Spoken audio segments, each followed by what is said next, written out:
નમસ્કાર વાલા વિદ્યાર્થી મિત્રો, સ્વાગત છે તમારું। આજે વાત કરીશું ધોરણ 4માં મિત્રો આપણી વાર્ષિક પરીક્ષા ગણિત વિષયનું જે તારીખ 7/4/2026ના રોજ પેપર લેવામાં આવનાર છે તેનું આપણે મોસ્ટ આઈએમપી મોડલ પેપરનું સચોટ સોલ્યુશન જોઈશું।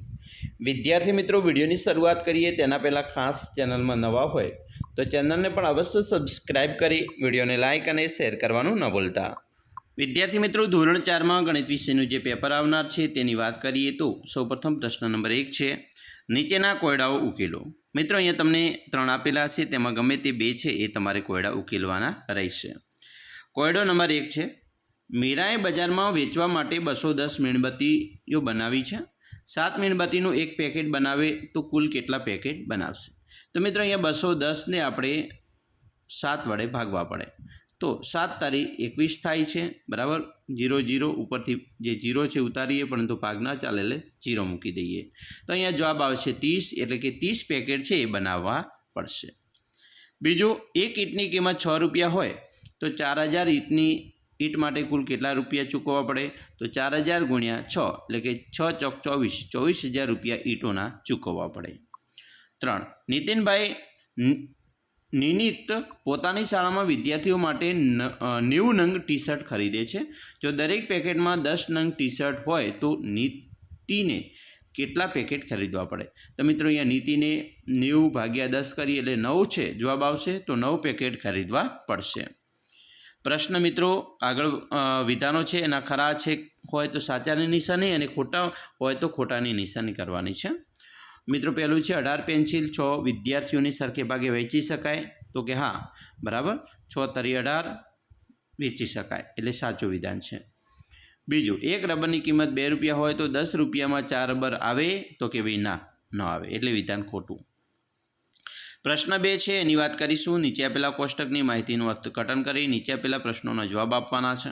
મિત્રો અહીંયા વિદ્યાર્થીનું નામ અને વજન આપેલ છે, જેમ કે માનવ તો 40, તુલસી 35 અને અયાન 20। તો જવાબ છે પહેલો, માનવ અને અયાન બંનેમાંથી કોનું વજન વધારે છે અને કેટલું વધારે છે? તો મિત્રો માનવનું વજન વધારે છે, માનવનું વજન 20 કિલોગ્રામ વધારે છે। તુલસી અને અયાનનું કુલ વજન કેટલું થાય? તો મિત્રો અહીંયા તુલસી અને અયાનનું કુલ વજન છે એ 55 કિલો થાય છે, બરાબર, 35 + 20। તે માનવ એકના વજન કરતાં વધારે કે ઓછું? તો એ માનવનું વજન 40 છે એટલે વધારે થશે, બરાબર। અહીંયા 55 કિલોગ્રામ બંનેનું વજન થયું એટલે તો કે ભાઈ લખી શકાય કે તે માનવના વજન કરતાં વધારે થાય છે। એના પછી મિત્રો નીચે આપેલા જવાબ લખવાના છે। 6000 ગ્રામ બરાબર કેટલા કિલોગ્રામ થાય? તો 1001 કિલોગ્રામ તો 6006 કિલોગ્રામ। 13 કિલોગ્રામ બરાબર કેટલા ગ્રામ થાય? તો 1 કિલોગ્રામે 1000 ગ્રામ તો 13 કિલોગ્રામે 13000 ગ્રામ થાય। એના પછી ખાલિયા છે, પહેલી ખાલિયા છે 9000 ગ્રામ બરાબર ખાલિયા કિલોગ્રામ તો 9000 બરાબર 9 કિલોગ્રામ। પ્રશ્ન 3 છે, માગ્યા મુજબ જવાબ આપવાના છે। આપેલા અપૂર્ણાંક અનુસાર આકૃતિમાં રંગ પૂર્ણ કરો। અહીંયા મિત્રો 1/3 આપેલ છે, તો 1/3 એટલે મિત્રો 2ના અડધો ભાગ, તો આપણે અહીંયા 1 ભાગ છે રંગીશું। તેવી રીતે મિત્રો અહીંયા 1/4 છે, અહીંયા કુલ 8 ભાગ આપેલા છે, 1/4 એટલે મિત્રો 1 ભાગમાં 2 આવે એટલે આપણે 4 ભાગને મિત્રો રંગવાના નથી, પરંતુ 1 ભાગને રંગવાનો છે, એટલે અહીંયા આપણે મિત્રો 8 ભાગ છે એટલે 2 ભાગને અહીંયા રંગીશું। નીચે આપેલા આકૃતિમાં કેટલા ભાગ છાંયાંકિત છે તે અપૂર્ણાંક સ્વરૂપે લખો। તો અહીંયા મિત્રો 1/3 આપણે આપેલો છે, બરાબર, કારણ કે કુલ 4 ભાગ છે એમાં 2 ભાગ રંગેલા છે અને 2 નથી, એટલે આપણે એને અડધો ભાગ રંગેલો કહેવાય, એટલે આને 1/3 લખી શકાય। અહીંયા મિત્રો કુલ ભાગ આપેલા એમાંથી 2 ભાગ 6 ભાગ છે, એમાંથી 2 ભાગ રંગેલા છે, એટલે કે બીજા ભાગ રંગેલા નથી, તો અહીંયા આપણે 1 ભાગ રંગેલ હોય 3 ભાગમાંથી તો એને 1/3 કહેવાય, બરાબર। હવે નીચે આપેલા અપૂર્ણાંકનો સમાન હોય તેવો અપૂર્ણાંક આપેલ વિકલ્પમાંથી પસંદ કરો। અહીંયા મિત્રો 1/3 તો સમાન અપૂર્ણાંકની વાત કરી છે, એટલે કે તમને જવાબ છે એ 50% આવતો હોય તેવો અપૂર્ણાંક આપણે અહીંયા પસંદ કરવાનો છે। અહીંયા 3/4 છે એ આવશે। પ્રશ્ન 4, નીચેના દાખલાઓ ગણવાના છે, કોઈ પણ 2 મિત્રો। 3 સળિયાની લંબાઈ 20 સેમી અને 21 સેમી 22 સેમી છે, તો રાજુએ આ ત્રણેય સળિયાનો ઉપયોગ કરીને એક ત્રિકોણ બનાવ્યો છે, તો તે ત્રિકોણની હદ શોધો।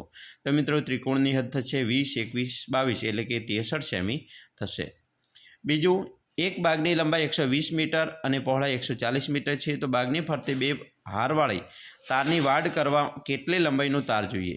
તો અહીંયા મિત્રો પરિમિતિ છે તે 140, 120 અને 140 એટલે કે 520 બરાબર મીટર થશે.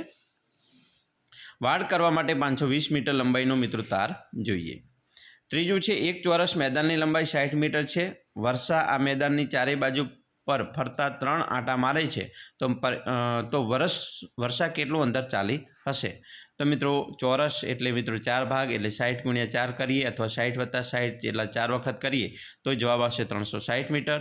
તો એક આંટો મારતા 360 મીટર થાય, તો 3 આંટા મારતા 360 ગુણ્યા મિત્રો 3 કરીએ એટલે 1080 મીટર અંતર ચાલી હશે. મિત્રો આપેલા આલેખના આધારે નીચેના પ્રશ્નોના જવાબ આપવાના છે. અહીંયા મિત્રો આકૃતિ એ અને આકૃતિ 2 આપેલી છે. આકૃતિ એના હદ કેટલા એકમ થાય? તો અહીંયા મિત્રો 6 એકમ છે, જ્યારે આકૃતિ બીની હદ છે એ મિત્રો 10 ખાના સમાયેલા છે. પ્રશ્ન મિત્રો 5 સૂચના મુજબ જવાબ આપવાના છે. 2 સેમી માપની ત્રિજ્યાનું વર્તુળ પરિકરની મદદથી કરો. તો મિત્રો અહીંયા પરિકરની મદદથી આપણે 2 સેમી માપની ત્રિજ્યાનું વર્તુળ કરવાનું છે. એના પછી મિત્રો આગળ છે અહીંયા જે વર્તુળ કરેલું છે બરાબર, તો એ વર્તુળમાં કેન્દ્ર 0 દર્શાવો. તો આપણે અહીંયા ઓ છે, ઓ દર્શાવવાનું છે. તો આપણે અહીંયા ઓ દર્શાવેલ છે, એનો એક ગુણ તમને મળી જશે. માપપટ્ટીની મદદથી વર્તુળનું ત્રિજ્યા ઓપી છે માપવાનું છે. હવે જે ઓપી છે એને તમારે માપીને લખવાનું છે કે કેટલું માપ થયું, કેટલા સેન્ટીમીટર. અને માપપટ્ટી વડે દોરેલી ત્રિજ્યાનું માપ વર્તુળમાં લખો. તો માપપટ્ટી વડે દોરેલી ત્રિજ્યાનું માપ છે એ વર્તુળમાં અહીંયા લખવાનું છે. આટલું કરશો એટલે મિત્રો અહીંયા તમને 5 ગુણ મળી જશે. પ્રશ્ન 6 આપેલી પેટર્ન પૂર્ણ કરવાની છે. અહીંયા મિત્રો પેટર્ન તમે જોઈ શકો છો આગળ વધી રહી છે બરાબર. 3 તરી 9 બરાબર. પછી આગળ મિત્રો એવી રીતે તમારે પેટર્ન આગળ વધારવાની છે. 6 તરી 18 થાય બરાબર. પછી 9 7 ચોક 28 થશે બરાબર. પછી અહીંયા મિત્રો 39 13 તરી 39 છે, 17 તરી 51 બરાબર. એવી રીતે પેટર્ન આગળ વધારવાની છે. ચાલો આગળ જોઈશું. 4 8 12 તો 4 4 16 આવશે. પછી એમાં 4 ઉમેરીએ તો 20.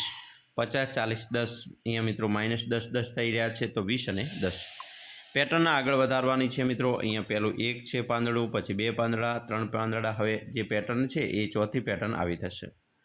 એના પછી મિત્રો અહીંયા પહેલું ટપકું આ છે, પછી બીજું આ બાજુ, ત્રીજું અને આ બાજુ આવશે ચોથું ટપકું. પ્રશ્ન 7 આપેલા કોષ્ટકના આધારે નીચેના પ્રશ્નોના જવાબ આપવાના છે મિત્રો. પહેલું છે, કુલ વિદ્યાર્થીઓમાં કોફી પસંદ હોય તેવા વિદ્યાર્થીઓની સંખ્યા કેટલી છે? તો અહીંયા મિત્રો કુલ 10. કુલ વિદ્યાર્થીઓમાં દૂધ પસંદ હોય તેવા વિદ્યાર્થીઓની સંખ્યા 25. અને કુલ વિદ્યાર્થીઓની સંખ્યા કેટલી છે? અહીંયા તો કુલ વિદ્યાર્થીઓની સંખ્યા મિત્રો 50 છે. આપેલા વર્તુળ આલેખ પરથી આપેલા પ્રશ્નો માટે વિકલ્પ મિત્રો પસંદ કરી લખવાનું છે. જેમ કે આઈસ્ક્રીમ પસંદ હોય તેવા બાળકો 50% છે, જ્યારે ચોકલેટ અને સોડા પસંદ હોય તેવા 25% છે. તો મિત્રો અહીંયા પહેલું છે, એક બાળકને આઈસ્ક્રીમ પસંદ છે તો એ કેટલી છે? તો મિત્રો અહીંયા 1/3 આવશે એટલે કે અડધો ભાગ છે. કેટલા બાળકોને ચોકલેટ પસંદ છે? અહીંયા મિત્રો 1/4 ભાગ છે બરાબર. અહીંયા 1/4 ભાગ આવશે, 1/4 ભાગ એટલે 1/4 ડ આવશે. અને ચોકલેટ અને સોડા પસંદ હોય તેવા બાળકો તો 1/3 છે બરાબર. તો વિદ્યાર્થી મિત્રો આવી રીતે તમે પણ તમારું જે સોલ્યુશન છે બરાબર એ કરી શકો છો. આવા જ વિડીયો જોવા માટે અત્યારે જ આપણી ચેનલને સબસ્ક્રાઈબ કરી વિડીયોને લાઇક અને શેર કરવાનું ન ભૂલતા.